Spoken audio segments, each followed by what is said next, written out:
mentioned, Iraq still is suffering from the centralization of the government, and unfortunately, despite all the effort from the government, from the people, from the international community who are pushing the government toward the decentralization, but till now, the decentralization is not implemented as the people they wish. In the parliament, they approved the law 21st, يعني 21, which which is about the decentralization of the power, and they should all the authorities from, especially they say let's start with the services ministries, like the Ministry of Health, Ministry of Agriculture, Housing, Water Resources, to transfer the responsibilities to the provinces. But unfortunately, the security situation in the last 3 years in Iraq, it was very unstable. So the government thinks that we still need the centralization. Now, I think there is a good opportunity and to support the decentralization. As you know, we are facing the election in May 12th, the national election, and I think the new government should implement the law of the decentralization and support the formation, support the self-governance for the provincial council and each province. And we have very good example in Kurdistan region. In the KRG government, we see how they improve their local services, because they succeed to attract the international companies. They succeed to attract in the last 10 years the international investor. They support them. They facilitate for them all the process. So we saw them. They have services. They have hotels. They have very nice roads. They have very good restaurants, what we need in the provinces, in the south, in the west, in the. And I am from Anbar. Still, we don't have hotel in Ramadi. Till now, still because of the war against Daesh. Now, and our hospital is totally destroyed in Ramadi. So there is no hospital, there is no services. The government, because of the drop of the oil prices, they don't have enough money to do the reconstruction. So we don't have any choice.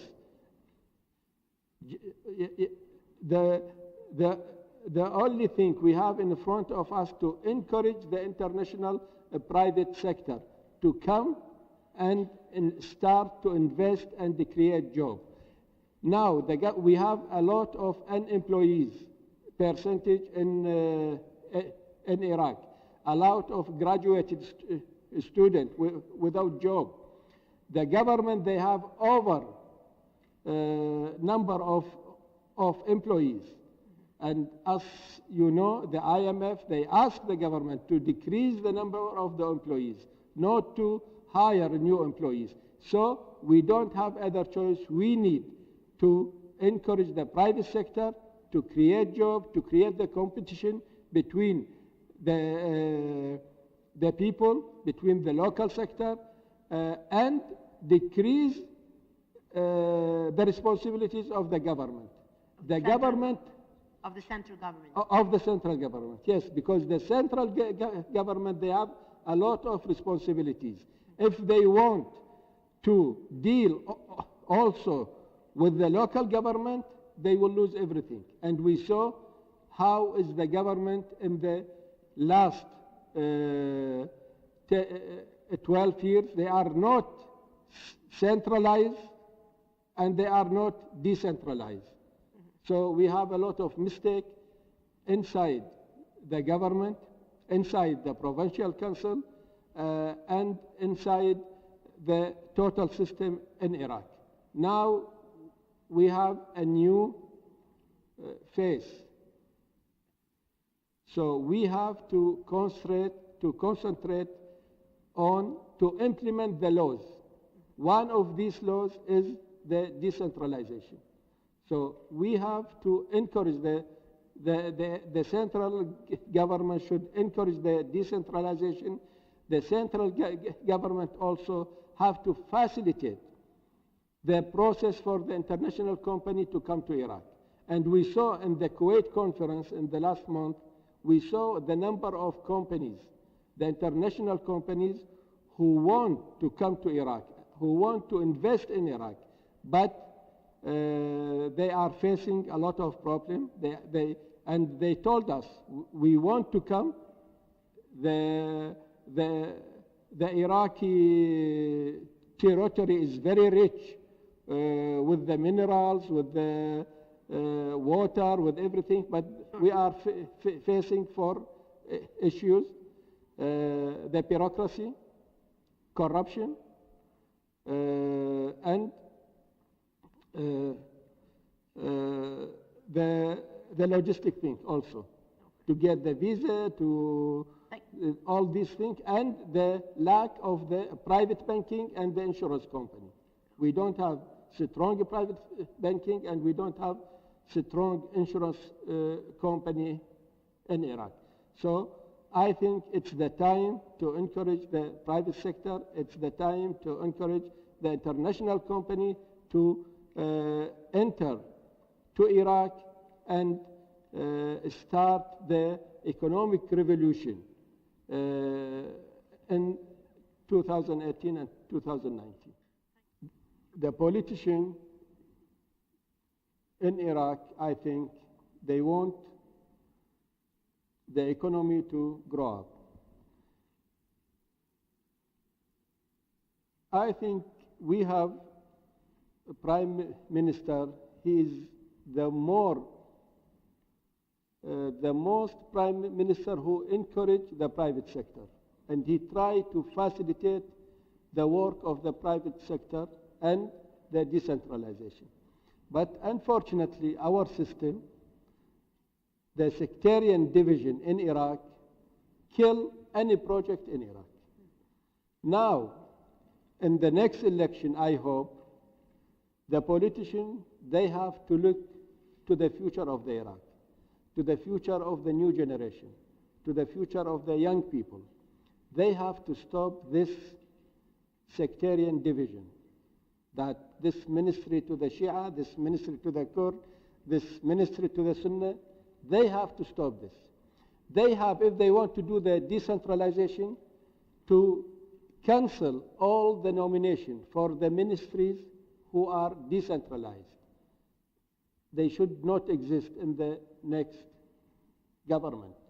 So automatically they transfer the power to the provincial council and to the governor of this province.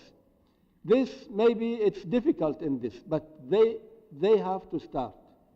If they want to build a nation, if they want to build the institution in Iraq, they have to start. Now the prime minister in Iraq, I think if he did not have the war against Daesh, he was started this institution. He was, but we are not lucky to have him as a prime minister, and he did a very good job in the military side, but he couldn't concentrate on all the aspects, on the economy, on the military side, on the security side, and on the political side, because he didn't have enough support from the Iraqi politicians. So we need political agreement from all the politicians to sign an agreement, political agreement, ethical agreement, to stop this sectarian and to put the right man in the right place. In Iraq, still we don't have the culture for donation, to do donation, to encourage the private small business and medium business.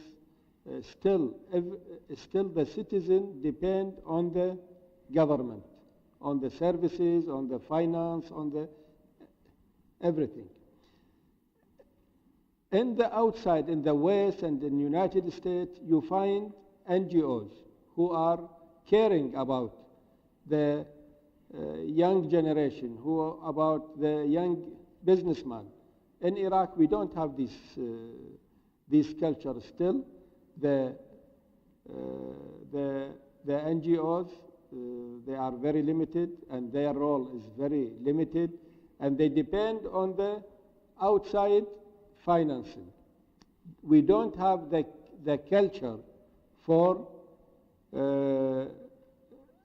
people to make donation to the NGOs. Why? Because outside the country, if any businessman or any company give donation to any NGOs, they will cut this from his tax. In Iraq, we don't have this law.